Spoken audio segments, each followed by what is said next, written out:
ಕೇಸರಿ ಶಾಲನ್ನ ಹಾಕಿ ಬಿಜೆಪಿ ವಿರುದ್ಧ ಕೈಪಡೆ ಅಪಪ್ರಚಾರವನ್ನ ಮಾಡ್ತಾ ಹಾಗಾದ್ರೆ ಕಾಲೇಜ್ ಕ್ಯಾಂಪಸ್ನಲ್ಲಿ ಚರಂತಿಮಠ ವಿರುದ್ಧ ಕರಪತ್ರವನ್ನ ಹಂಚಲಾಗಿದೆ ಅನ್ನುವಂತ ಗಂಭೀರ ಆರೋಪ ಮಾಡಲಾಗಿದೆ. ಈ ಕಾಲೇಜ್ ಕ್ಯಾಂಪಸ್ ಕೂಡ ಚರಂತಿಮಠ ಅವರಿಗೆ ಸೇರಿದ್ದು ಅನ್ನುವಂತ ವಿಚಾರ. ಕೇಸರಿ ಶಾಲು ಹಾಕಿ ಕೈ ಕಾರ್ಯಕರ್ತರು ಈ ಕೃತ್ಯ ಎಸಗಿದ್ದಾರೆ ಅಂತ ಗಂಭೀರ ಆರೋಪ ಮಾಡಲಾಗಿದೆ. ಈ ಹಿನ್ನೆಲೆಯಲ್ಲಿ ಬಾಗಲಕೋಟೆಯಲ್ಲಿ ಕೈ ಕಮಲ ಕಾರ್ಯಕರ್ತರ ನಡುವೆ ಗಲಾಟೆ ಆಗಿದೆ, ವಾಗ್ವಾದ ಆಗಿದೆ. ಪರಿಸ್ಥಿತಿ ಕೈಮೀರಿ ಹೋಗುವಂತಹ ರೀತಿಯಲ್ಲಾಗಿದೆ. ಪೊಲೀಸರಿಂದ ಹರೆಸಾಹಸವನ್ನ ಪಟ್ಟು ಪರಿಸ್ಥಿತಿ ನಿಯಂತ್ರಣ ಮಾಡ್ತಾ ಇದ್ದಾರೆ. ವೀರಣ್ಣ ಚರಂತಿಮಠ ಕಾರ್ಯಾಧ್ಯಕ್ಷರಾಗಿರೋ ಬಸವೇಶ್ವರ ಶಿಕ್ಷಣ ಸಂಸ್ಥೆಗೆ ತೆರಳಿ ಕಾಂಗ್ರೆಸ್ನ ಕಾರ್ಯಕರ್ತರೇ ಅಪಪ್ರಚಾರವನ್ನ ಮಾಡಿದ್ರಂತೆ. ಅವರೇ ಕೇಸರಿ ಶಾಲ್ಗಳನ್ನು ಧರಿಸಿ ಕೇಸರಿ ಶಾಲನ್ನು ಹಾಕೊಂಡು ಬಂದು ಕಾಂಗ್ರೆಸ್ ಕಾರ್ಯಕರ್ತರು ವೀರಣ್ಣ ಚರಂತಿಮಠ ಅವರ ವಿರುದ್ಧ ಕರಪತ್ರಗಳನ್ನು ಹಂಚಿ ಅಪಪ್ರಚಾರವನ್ನ ಮಾಡಿದ್ರಂತೆ. ಕೆರಳಿದ ಕಾಲೇಜು ಆಡಳಿತ ಮಂಡಳಿಯ ಸದಸ್ಯರು ಇದರ ವಿರುದ್ಧ ಧ್ವನಿ ಎತ್ತಿದ್ರು. ಚರಂತಿಮಠ ಬೆಂಬಲಿಗರು ಕಾಂಗ್ರೆಸ್ ಕಾರ್ಯಕರ್ತರನ್ನ ಹಿಡಿದು ಪೊಲೀಸರಿಗೆ ಒಪ್ಪಿಸಿದ್ದಾರೆ. ಕೇಸರಿ ಶಾಲು ಹಾಕೊಂಡು ಓಡಾಡಿದಂತಹ ವಿಡಿಯೋ ಸಮೇತವಾಗಿ ಸಿಸಿಟಿವಿಯ ವಿಡಿಯೋ ಫುಟೇಜ್ಗಳನ್ನ ಪೊಲೀಸರಿಗೂ ಕೂಡ ಕೊಟ್ಟಿದ್ದಾರೆ. ಇಂತಿಂತವರು ಕಾಲೇಜ್ ಆವರಣಕ್ಕೆ ಬಂದಿದ್ರು ಅಂತ, ಈ ಬಗ್ಗೆ ಕ್ರಮ ಆಗಬೇಕು ಅಂತ ಆಕ್ರೋಶವನ್ನ ವ್ಯಕ್ತಪಡಿಸ್ತಾ ಇದ್ದಾರೆ.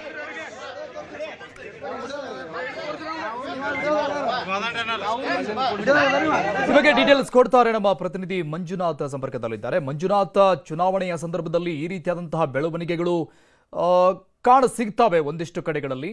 ಈ ಕರಪತ್ರದಲ್ಲಿ ಯಾವೆಲ್ಲ ವಿಚಾರಗಳನ್ನ ಇವರು ಉಲ್ಲೇಖ ಮಾಡಿದ್ರು? ನಿಜಕ್ಕೂ ಕೂಡ ಕಾಂಗ್ರೆಸ್ನ ಕಾರ್ಯಕರ್ತರನ್ನ ಕೇಸರಿ ಶಾಲು ಹಾಕೊಂಡು ಬಂದಂತಹ ಉದ್ದೇಶ ಏನಾಗಿತ್ತಂತೆ? ಅರುಣ್, ಬಾಗಲಕೋಟೆಯ ಉಪಚುನಾವಣೆ ಸಂದರ್ಭದಲ್ಲಿ ಇದೀಗ ಕಾಂಗ್ರೆಸ್ ಮತ್ತು ಬಿಜೆಪಿ ನಡುವೆ ಒಂದು ವಾಕ್ಸಮರ, ವಾಗ್ವಾದ, ಗಲಾಟೆ ಒಂದು ಏರ್ಪಟ್ಟಿರುವಂತದ್ದು. ಇದಕ್ಕೆ ಪ್ರಮುಖ ಕಾರಣ ಏನಂತಂದ್ರೆ, ಇಲ್ಲಿ ಪ್ರಮುಖವಾಗಿ NSUIನ ಕಾರ್ಯಕರ್ತರು, ಅಂದ್ರೆ ಕಾಂಗ್ರೆಸ್ನ NSUI ಘಟಕದ ಕಾರ್ಯಕರ್ತರು ಇವತ್ತು ಸಾಯಂಕಾಲ ಬಸವೇಶ್ವರ ವಿದ್ಯಾರ್ಥಿ ಸಂಸ್ಥೆಯ ಆವರಣದಲ್ಲಿ, ಅಂದ್ರೆ ಈಗಿನ ಬಿಜೆಪಿ ಅಭ್ಯರ್ಥಿಯಾಗಿರುವಂತಹ ವೀರಣ್ಣ ಚರಂತಿಮಠರು ಕಾರ್ಯಾಧ್ಯಕ್ಷರಾಗಿರುವಂತಹ ಒಂದು ಸಂಸ್ಥೆ ಅದು. ಆ ಒಂದು ಸಂಸ್ಥೆಯ ಆವರಣದಲ್ಲಿ, ಮೆಡಿಕಲ್ ಕಾಲೇಜ್ ಆವರಣದಲ್ಲಿ ಒಂದಿಷ್ಟು ಕರಪತ್ರಗಳನ್ನ ತೆಗೆದುಕೊಂಡು ಆ ಕರಪತ್ರದಲ್ಲಿ ವೀರಣ್ಣ ಚರಂತಿಮಠ ಅವರಿಗೆ ಅಪಮಾನ ಮಾಡುವಂತದ್ದಾಗಿರ್ಬೋದು ಅಥವಾ ಅಪಪ್ರಚಾರ ಮಾಡುವಂತದ್ದಾಗಿರ್ಬೋದು ಅಂತಹ ಒಂದು ಬರಹಗಳಿರುವಂತದ್ದು ಮತ್ತು ಅವರ ಭಾವಚಿತ್ರಕ್ಕೆ ಇಂಟು ಮಾರ್ಕ್ ಅನ್ನ ಹಾಕಿರುವಂತಹ ಒಂದು ಕರಪತ್ರ. ಆ ಒಂದು ಕರಪತ್ರದಲ್ಲಿ ವಿಷಯ ಏನಂತಂದ್ರೆ, ಇಲ್ಲಿ ವಿದ್ಯಾರ್ಥಿಗಳು ಯಾರು ಕೂಡ ಬಿಜೆಪಿಗೆ ಮತವನ್ನ ಹಾಕಬೇಡಿ, ಮತವನ್ನ ಹಾಕಿದಂತ ಸಂದರ್ಭದಲ್ಲಿ ನಿಮಗೆ ಅಂದ್ರೆ ಇದು ಅನಧಿಕೃತ ಮತದಾನ ಅಂತ ಹೇಳಿ ಕನ್ಸಿಡರ್ ಆಗುತ್ತೆ. ಯಾಕಂತಂದ್ರೆ ನಿಮ್ಮ ಮತದಾನ ಎರಡು ಕಡೆ ಇರುವಂತಹ ಸಾಧ್ಯತೆಗಳಿರುವ ಹಿನ್ನೆಲೆಯಲ್ಲಿ ನಿಮ್ಮ ಮತದಾನವನ್ನ ಅನಧಿಕೃತ ಅಂತೇಳಿ ಕನ್ಸಿಡರ್ ಮಾಡಿ ಅದನ್ನ ನಿಮ್ಮನ್ನ ಬಂಧಿಸಬೇಕಾದಂತ ಪರಿಸ್ಥಿತಿ ಬರಬಹುದು ಅನ್ನುವಂತ ಹಿನ್ನೆಲೆಯಲ್ಲಿ ಅವರಿಗೆ ಬೆದರಿಕೆ ಹಾಕಿದ್ದಾರೆ ಅನ್ನುವಂಥದ್ದು ಒಂದು ಆರೋಪವನ್ನ ಬಿಜೆಪಿಯ ಕಾರ್ಯಕರ್ತರು ಮಾಡ್ತಾ ಇರುವಂತದ್ದು. ಈ ಒಂದು ಸಂದರ್ಭದಲ್ಲಿ ಅವರು ಒಳಗಡೆ ಹೋಗುವಂತ ಸಂದರ್ಭದಲ್ಲಿ ಕೇಸರಿ ಶಾಲನ್ನ ಹಾಕೊಂಡು ಒಂದು ಕಾಲೇಜ್ನ ಆವರಣದ ಒಳಗಡೆ, ಕಟ್ಟಡದ ಒಳಗಡೆ ಓಡಾಡಿರುವಂತದ್ದು CCTVಯಲ್ಲಿ ಕೂಡ ರೆಕಾರ್ಡ್ ಆಗಿರುವಂತದ್ದು.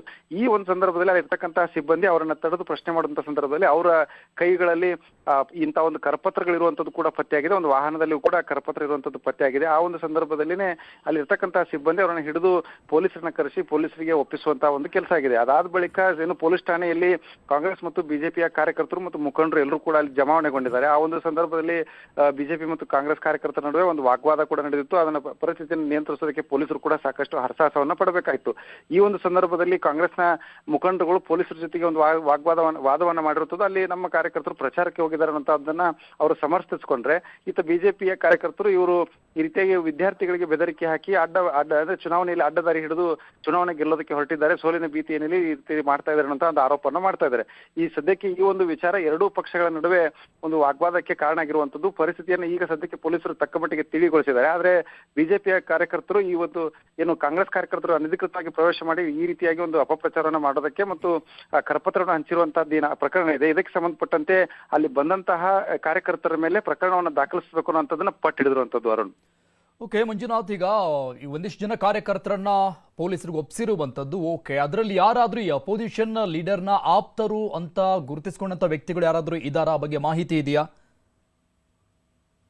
ಅರುಣ್, ಇಲ್ಲಿ ಪ್ರಮುಖವಾಗಿ ಗಮನಿಸಬೇಕಾದಂತ ಅಂಶ ಏನಂತಂದ್ರೆ, ಈಗ ಸದ್ಯಕ್ಕೆ ಏನು ವಶಕ್ಕೆ ಪಡೆದುಕೊಂಡಂತ ಕಾಂಗ್ರೆಸ್ ಕಾರ್ಯಕರ್ತರು ಏನಿದ್ದಾರೆ ಇವರೆಲ್ಲರೂ ಕೂಡ ಅಂದ್ರೆ ಸುಮಾರು 7 ರಿಂದ 8 ಜನ ಇದ್ರು ಅನ್ನುವಂಥದ್ದು ಮಾಹಿತಿ ಇದೆ. ಆ 7 ಕಾರ್ಯಕರ್ತರನ್ನ ಪೊಲೀಸರು ವಶಕ್ಕೆ ಪಡೆದು ನವನಗರ ಸಂಚಾರಿ ಪೊಲೀಸ್ ಠಾಣೆಯಲ್ಲಿ ಒಂದು ವಿಚಾರಣೆಯನ್ನು ನಡೆಸ್ತಾ ಇದ್ರು.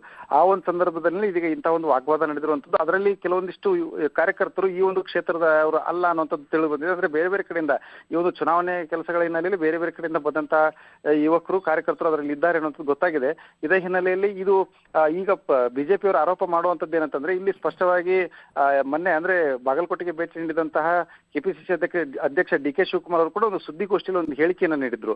ಏನು ಬಸವೇಶ್ವರ ವಿದ್ಯಾರ್ಥಿ ಸಂಸ್ಥೆಯಲ್ಲಿ ಬಿಜೆಪಿಯವರು ಅನಧಿಕೃತವಾಗಿ ಮತದಾರರ ಪಟ್ಟಿಯಲ್ಲಿ ವಿದ್ಯಾರ್ಥಿಗಳ ಹೆಸರನ್ನ ಸೇರಿಸಿದ್ದಾರೆ, ಅಂತವರನ್ನ ಮತದಾನ ಮಾಡಿದ್ದೆ ಅದರಲ್ಲಿ ಅವರ ಮೇಲೆ ಪ್ರಕರಣವನ್ನು ದಾಖಲಿಸೋದಕ್ಕೆ ನಾವು ದೂರನ್ನ ಕೊಡ್ತೀವಿ ಅನ್ನುವಂತ ಒಂದು ಹೇಳಿಕೆಯನ್ನು ಸುದ್ದಿಗೋಷ್ಠಿಯಲ್ಲಿ ನೀಡಿದ್ರು.